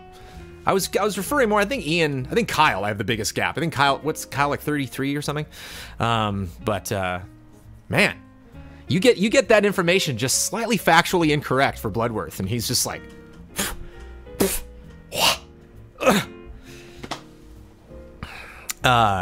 so sorry. Long story short. So at the time when I started Game Trailers, I was editing for an animation company, and that animation company was getting less. It started doing lots of sports animation. So if you went to go see in the 90s and in the late 90s, early aughts, if you went to go see a San Jose Sharks game, a New York Islanders game, if you went to go see a Yankees game, like I did a lot of editing and a little bit of animation for working for this company called Hornet, and then we started Game Trailers while we were at Hornet, and a lot of people at Hornet were very interested in Game Trailers and helped us with video production. That's why our stuff looked and sounded so good when we first started. But if I hadn't started Game Trailers and it continued along that path, Dawn is eternal, that is true, says Bloodworth, then I probably would have gotten into commercials. And I wonder if I'd gotten more into editing and I still would have played games. Maybe I would have stumbled across Dawn or Ian. Maybe I would have maybe like admired Kyle from afar and become friends with him. I probably wouldn't have become friends with any of them. You know, this is a small world, but a big world still in production. Gaming is a small world, but if I hadn't gotten into games journalism, I don't know if my friend group probably would have been drastically different. Yeah, crazy thing to think about. There's another dimension out there where Jones is like some hotshot commercial producer. Alexander Zirianov, I've got an impression that Red Dead Redemption 2 is a very special game for you. If so, I don't understand why you want to review it. Playing for a review will force you to try stuff you're not interested in and make unwanted story decisions just for the sake of variety. Also, you may need to redo something multiple times to get a perfect shot and then rush forward through the game to hit a review deadline. In short, instead of playing the game for fun, you'll be playing it for the work, which surely tampers your experience. Why do you turn something so dear and near into another job? I know that many of us want to hear your impressions, but I'm sure we can wait a couple weeks while you just have the time of your life. I will still have those things. One game that I'm looking forward to having the time of my life with is Dragon Quest XI. I haven't played a Dragon Quest game other than Builders since Dragon Warrior on the NES, since the very first Dragon Quest. It is a series, Dragon Quest VIII has always looked really interesting. It's a game I've always been tempted to jump in. Those characters look really jolly, that is a warm world. The world looks warm and inviting. And Dragon Quest XI is just the perfect time. I'm going to be taking my sweet time with that game. I'm probably going to beat that game in like March. I'm hopefully going to play enough of it to have an opinion when we figure out what the best RPG of 2018 is when we do our GOTYs at the end of the year. But I have no problem taking my sweet time with that. But I was almost going to do an editorial on this. I want to do kind of a quick version of it. Maybe I can do an editorial later on down the road. But Alexander, I mentioned this in the Cup of Jones. If you saw the description of Cup of Jones on Patreon for today, and you saw that somebody asked a question that I was thinking about anyway, this is the question specifically, because I've been thinking about this, and it might seem weird. It's like, why are you ruining this thing that seems to be the thing you love more than all other things? And the thing is, I want to cover this game. That's part of my love for this. Part of my love for Rockstar and my love for open world games and my love for just all the excitement is I want to be a part of that. I want to, get a hold of this game before other people get the chance to and absorb as much of it as I possibly can and then communicate that to an audience. Basically try to say like, okay, this game just launched. I'm sure that you have a lot of questions and there's a lot of information flying around. This is what you need to know. Like, this is how I can best sum up that experience. And that work that I have to do, which is why I know I am in, maybe not my chosen profession, but a profession that I very much love, an industry that I love, a job that I love, a company that I love, is that a lot of times it doesn't feel like work. Octopath Traveler was tough because I wasn't reviewing it, and so I didn't feel it was that important for me to really push a lot of other things aside. I just kind of crammed it into openings in my schedule, so that was kind of difficult because it ended up being like a 100-hour experience. Whereas I don't think I'm going to be putting in 100 hours into Red Dead before launch, who knows. But to me, being involved in that process and given the incredible honor of playing something like that before it comes out and then communicating all of those details, sharing the experiences with our community after launch, hearing about their experiences, especially like you were saying, you're like, you love this so much, but you have to rush through it. It is really great. I tell you, it was wonderful playing Horizon Zero Dawn before that embargo. writing that review, cutting that review, getting that up on time, and then once everyone else was discovering, I imagine this is how Huber felt when God of War came out, when everyone else is like discovering this game and like, this is amazing, and you're just there on the other side of social media like, I know, like I was experiencing this a week or two ago and I wanted to tell everybody about it, but I couldn't because the embargo hadn't lifted yet. So it's just such an exciting time to be a part of a game's marketing and a game's launch and the beginning of a game's life, you know, in this world. You know, like after a game's launch, that game belongs to everybody forever. And so it's so exciting to be there at that genesis, and it's exciting to try to take all of the thoughts and all of the opinions and all of the hopes and dreams and desires of a particular game and then manifest that into a video that hopefully explains why this is a game that people should be excited about and specific details about that. And then moving forward, getting an advance on this game is going to be really nice because then it'll leave a lot of time for me. Now when the game is out, I don't have to waste time playing this game. We can just play live. We can just do online, baby. And hopefully set up a weekly or a regular stream where we get together as a posse and run around that online mode, whatever that ends up being. But it is a fascinating question, Alexander, because some things in life you are really close, like movies. You know, I'm really close to movies. I'm a film major. I love film. I discovered film as far as production is concerned, like when I first learned about cameras and lights and sound and editing and you know, props and costumes. All of that was in theater and then eventually in film. And then I moved on to game journalism. And by that time I was like, well, I know how to talk on camera and how to sing and how to write and how to edit and do all that stuff. It's just kind of like this gaming review thing that's new to me. And so that just kind of really fit into the experience that I had so far in film and video production. And it's really exciting. It's exciting to talk to Rockstar. It's exciting to try to get questions and responses out of them before launch. And I try to trick them into telling me secrets. And I fail every time.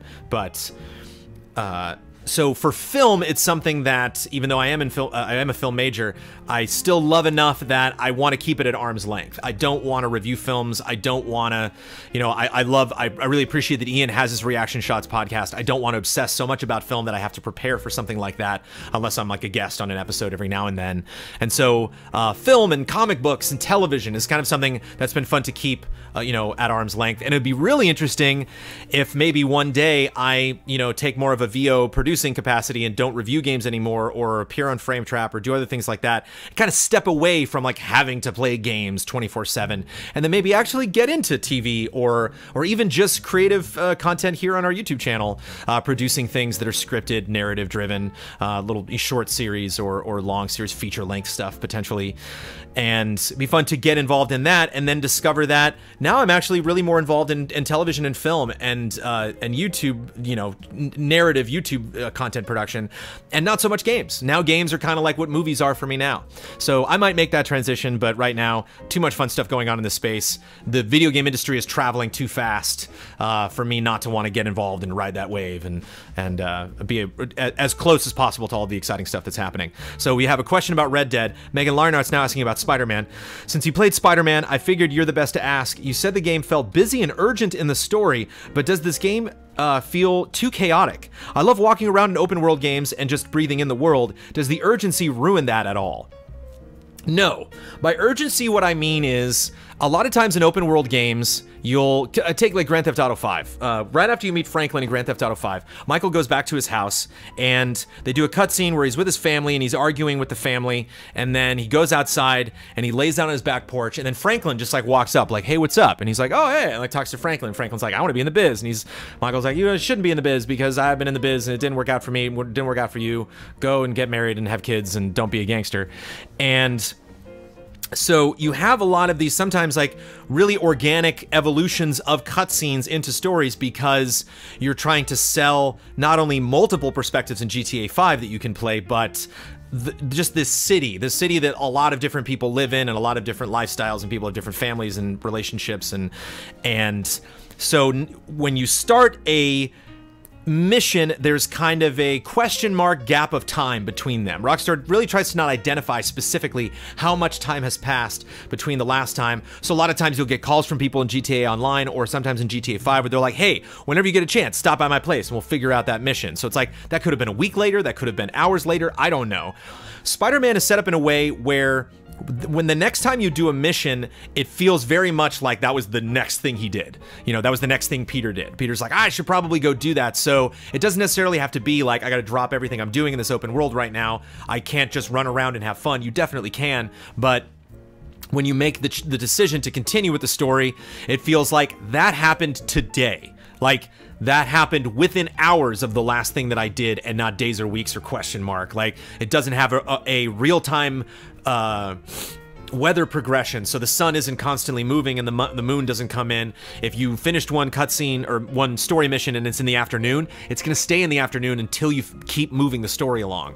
And so I liked the urgency of that because to me that fits Spider-Man perfectly.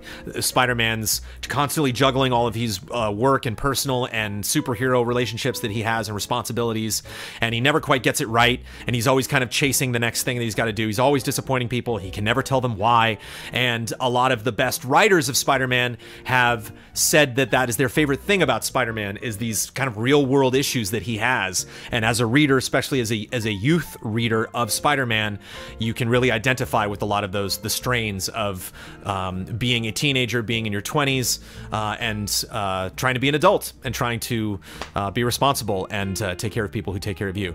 All right, time for me to start getting ready for my stream, so I'll be in and out. Thank you, Bloodworth. We're 27 minutes away. We only have like 5 more questions, so we should be set. Talking about Red Dead and then Spider-Man. Now I'm like emotional. Now I can't focus on anything else because all I'm thinking about is Spider-Man. Corey Swafford, do you ever get recognized while in public? Also, how do you feel about that possibly becoming more frequent as Easy Allies grows? Yay! Meeting people is great. Getting recognized initially was nice, a little ego boost. Now it's just nice meeting people and being like, why are you here? Do you live here? Are you here for this event? My absolute favorite time I got recognized was at Disneyland, just completely out of the blue. Somebody just grabbed me and they were like, oh, hey, I'm at Disneyland and I love Easy Allies. And I was like, I did it. I did it. I created a thing that made me relevant enough that somebody at Disneyland knew who I was. And that's fantastic.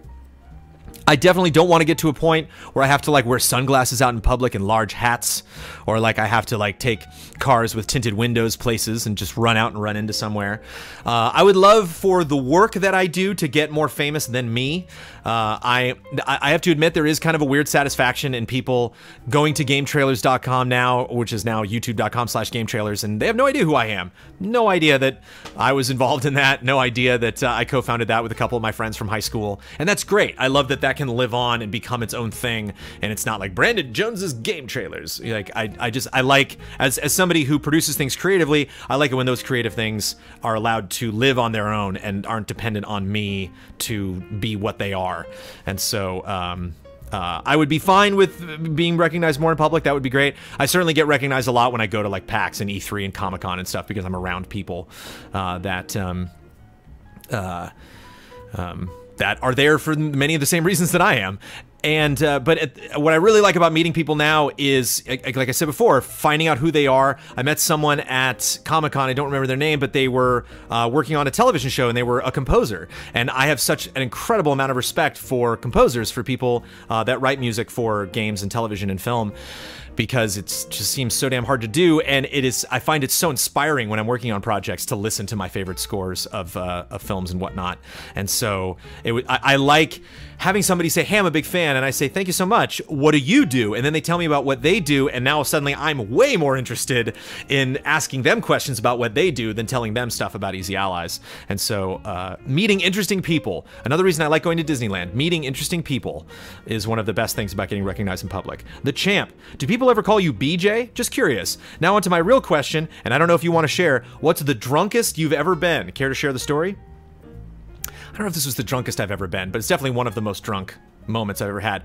People used to call me BJ a lot. I dropped that moniker when I went to college.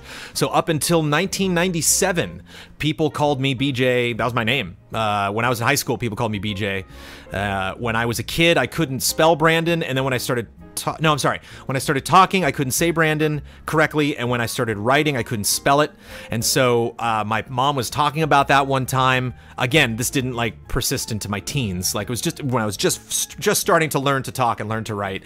And my uncle Dixby, who unfortunately is not around anymore. Here's to you, Dick.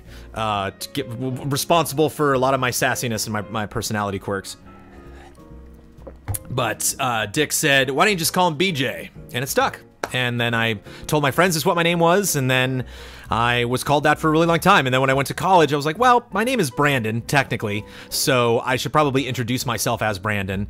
And then every now and then it's really fun to go back to my home of Palos Verdes, where my parents still live, and pop into like a store or a market or something like that, and I'd hear like, hey, BJ, and I'm like, oh, wait, it's somebody I know from high school, and just hearing that, like, wait, whoa, oh yeah, that's right. That was me for 17 years. And the most drunk I've ever been was on my honeymoon, which we just talked about recently, when Amanda came in 2007. We went to the Hofbrauhaus, and I drank 2.5 liters of beer. And I was extremely drunk, and we wobbled all the way back to our hotel. I threw up in the sink. It was a wonderful time. G-Man, sir, when will you stream a Yoshi game? No promises. None. 0 promises made, given on Cup of Jones. 0. Brian Paddock, you are on your quest to gather all the Infinity Stones. Who of the allies do you sacrifice? Kyle Bossman. Daniel Askew, buckle in because one of your streams just got wild. You were playing Final Fantasy VI, the part where Locke was navigating through South Figaro, trying to avoid and sneak through the Imperial occupation. As you continue through town, you're suddenly transported into the game and happen to just bump against Locke as he passed you. You're aware that you're in the world of Final Fantasy VI, in the town of South Figaro. What do you do? Do you move to Figaro Castle, Narsh? Do you run after Locke and join the returners? Do you do some crazy grinding with those rabbits that hoard cabbage? Do you attempt to prevent the World of Ruin from happening? Or do you join Kefka? Why would I join Kefka? Of all of the possibilities here, become a psychopath just like him? The world is your oyster, Jones. A very, very dangerous oyster filled with Atma weapons, a weird octopus named Ultros, and espers. Okay, so when am I jumping in? The part where Locke was navigating through South Figaro, trying to avoid and sneak through the Imperial occupation. Yeah, I'd have to get an outfit. So he'd have to steal an outfit from me if I was going to join him. Yeah, I'd probably have to convince Locke, because you throw me in here at a really tricky time, because you can't leave. Can Locke not leave because they know who he is, or can no one leave South Figaro? I can't remember. So I would try to join Locke. If I wasn't able to join Locke, then I would try to make my way to Figaro Castle. Hopefully that would not be under the sand again, and then I would make my case at Figaro Castle. So yeah, I would need to be high enough level, and if I'm in this world, who the heck knows how leveling works? If I'm actually in that world, hopefully I would have some money on me to be able to buy weapons and armor, that I wouldn't just be going into that at level 1 and just get beat up, because that's not a level 1 area. So, but that would be pretty scary. Yeah, I would try to grab onto Locke, and then if I missed him and I missed that opportunity, I think eventually the Imperial occupation leaves that town, so eventually things would correct themselves in South Figaro, and I would hopefully be able to join the crew later on. But I would want to join that crew, boy, and I would try to think, yeah, it would be funny. It'd be funny to be with that crew and then try to have everything go the way it would, because I think the World of Ruin is inevitable. Kefka just has too much power at that point. But if, say it was, and the World of Ruin was inevitable, and I could sense that coming, and like the whole crew's like, all right, Jones, we're gonna go, to that floating island, and we're gonna go fight Kefka. And I'd be like, cool, you do that. I'm gonna go hang out at the Opera House. I'll see. Let me know how that goes. Okay? If you need me for whatever reason, if for some reason, say we all become separated, I'll be back at that Opera House, okay? Go meet me there. I'm trying to think of like what locations don't change at all, and the Opera House is just like that laser that like rips the world in half just goes right by the Opera House and misses it. So yeah, I would just go watch some operas for a couple weeks. And then somebody would come in later. They would come, oh, hey guys, remember, like, what have you been doing? Like watching operas this whole time? Like, yeah. Just lucked out, you know? I just felt like going to see an opera, and it just, these giant piles of fiery earth just didn't happen to drop on me while I was here at the opera. Who knows? Who knows what horrible changes that I would make to that world. I only wrote down one takeaway, and that was the JDownloader website, but we had lots of fun. Oh, obviously Indy and the Jones needs to happen at the new show. I'll do a quick editorial, super quick. Because this weekend was easy living. And yeah, we had a grand old time. I want to thank all of the allies for putting in their work. One of the things that's nerve-wracking and kind of fascinating about easy living is that none of us can see all of it. So it's interesting producing a live segment that we're all a part of that we missed the majority of. So I gotta go back. Blood was saying he just watched the Porky Pig segment, and he's like, wow, some fascinating things happen when you're asleep. And So it's really interesting. There's still parts of Easy Living 1 that I've never seen. So yeah, it would be fun to go back one of these days and watch one of those things. So yeah, takeaways from Easy Living. One of the big things that we had thought of moving forward, comparatively from last year. Blood, feel free to kick me out. I'm gonna stop in about 10 minutes, giving you about 10 minutes to the little 10-minute lead time. If you need more than that, just let me know and I will bail. Yeah, Porky Pig was probably the highlight because it was just unexpected. The fighting game was intense. Sonic the Fighters at the end, like the part of me when I get like that far into a fighting game tournament, I'm like, yeah, I'm not bad at this game. And another part of me is like, you're not gonna win it. So what are you even? So when I got into when I was in the championship with Ben, I think I failed mostly at the end there because my hands were just pure sweat. And I've said this before, but you need to understand if you want to go back and look at Easy Living, it was 500 degrees the entire time. Like, it was hot outside, it was hot inside, it was hot in front of a fan, it was hot in the water, it was hot. I mean, it was just hot. It was just hot, hot, hot. And even at night, I'd be like, you know what, I'm gonna go cool off. And I would go outside and be like, what the hell, man? I'm by the beach. What's going on? At the end of the weekend, when I got in my car, when everything was packed up and I was like, okay, so I'm ready to leave. And I get in my car and I turn the engine on and the AC hits me. My body started shaking. I was just like, ah! Like it was intense. You know, like I had not felt a cool breeze in 72 hours. And I know, like, boo-hoo, like some people live in really hard climates. Some people have really hard jobs where they're in the heat all the time. I'm not saying that, like, you know, we really had to sacrifice to bring you that entertainment this weekend. I just didn't know. I would have packed a fan. I would have prepped just a little bit more, knowing that not only was there not going to be any AC there, but that leaving all the windows open wouldn't do it. Putting fans everywhere wouldn't do it. That was just going to be extremely hot. But it was still so much fun. So a lot of things that improved from last year. If the house was better, we had a little bit more space, more beds. If we had AC, it would have been perfect. And the space, I actually preferred the space from last year. The room was a little bit bigger that we were recording in last year, but there was more depth to the shot, so we could have multiple rows of people behind the people playing, and that was nice. I think one of the biggest things that I want to take care of next year, my two big notes.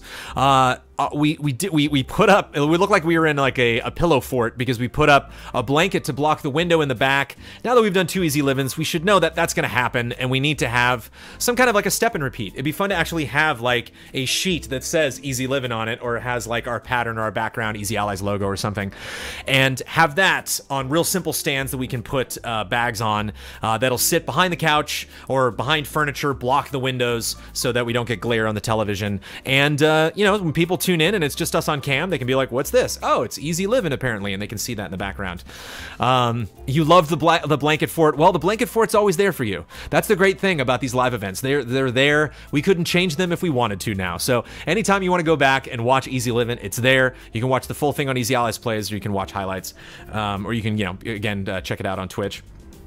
But so yeah, I want to do that.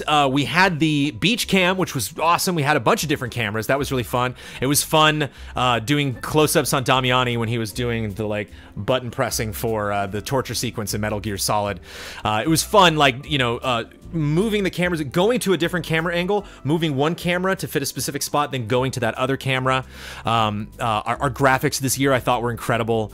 So thanks to Chris LaRue for putting all of that together. They animated in a really subtle, beautiful way. And so production value wise, I think this year was a big improvement.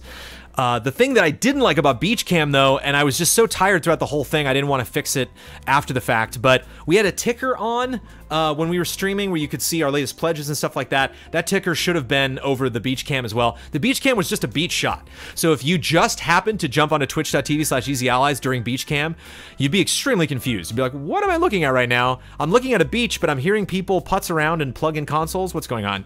And so I think that needed like a little Easy Living logo in the corner, or maybe a little sign that's like stay sunny, folks, we'll be right back, or something. Like, we did have a we'll be right back screen. We never used it. We always went to Beach Cam because it was fun looking at the squirrels and the surfers and the waves crashing and the sun setting.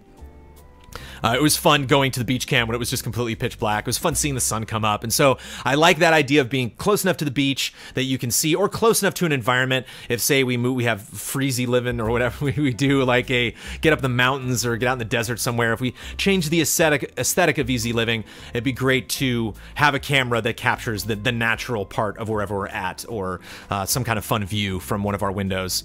But you guys succeeded in making it more of a beach stream. Nice. We still got some comments from people that were just like, why can't I see the beach out the back window? And it's like, sorry, because that lighting would be terrible, because you'd see the beach but you wouldn't see us. It's one or the other.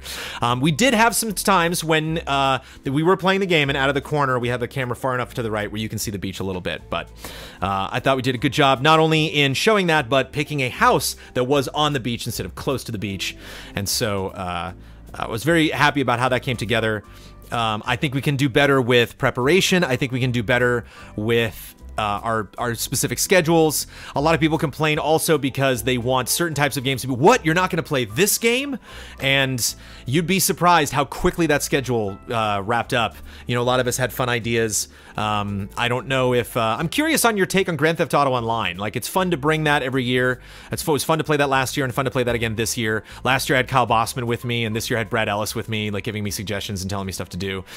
So it's fun to maybe we'll do Red Dead next year, but I knew what games I wanted to bring. Animal Crossing made sense because we've been talking about it so much. Goonies 2 made sense because I just got that copy, and but it was really fun hanging on to the Resident Evil 3 streams and the Metal Gear Solid streams. BC Livin', Far Cry Primal stream. I see what you did there, Uzi. Deadly Premonition. So yeah, keep the suggestions coming, but I hope you're not like offended if you suggested a game and we didn't do it. Holy Angel tried to join my session. I didn't make it. That's fine. You can't make it. Nobody... We joke about all 50. I mean, does anyone do all 50? They shouldn't. Can I officially just here on Cup of Jones say no to all 50? Like, just don't... I mean, you can joke about it. The hashtag's fine. But, no. I will wrap it up before I finish this editorial. I do want to mention something that I hate to bring up, and I don't want to seem like Dad Jones, and I don't want to wag a finger. It's a free country. You all can do whatever you want to as long as you're following the rules of conduct on Twitch and on Patreon, and just in general with Easy Allies. But if you missed it, not on the last podcast, not on the one that went up yesterday, and the one that you can go, it's going up for free for everybody. But if you caught the podcast before that, I made a particularly egregious snafu by combining the difficulties of Doom to say a phrase that is not good. I combined... I'll just leave it at that. So if you don't know what I'm saying, you're fine. You're great. Don't worry about anything. If you do know what I'm saying and you're like, aha, yes, ha ha ha, please stop that joke. If I want to just get real, just for a second, if I just want to bring this down to planet Earth, that joke could be very, very not funny for a lot of people.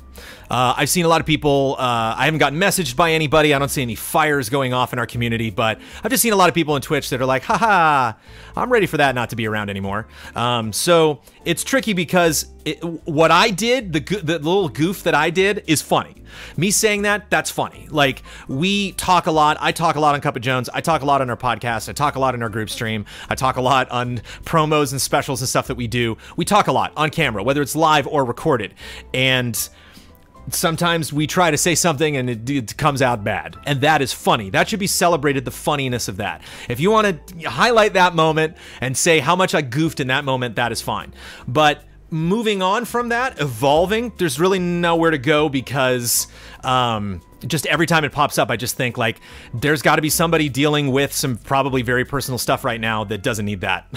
And to me, it's a joke that is funny for like a little bit, and then you're just like, okay, we're done. So there are some special words and phrases that we have vaulted, that we have put away in the past.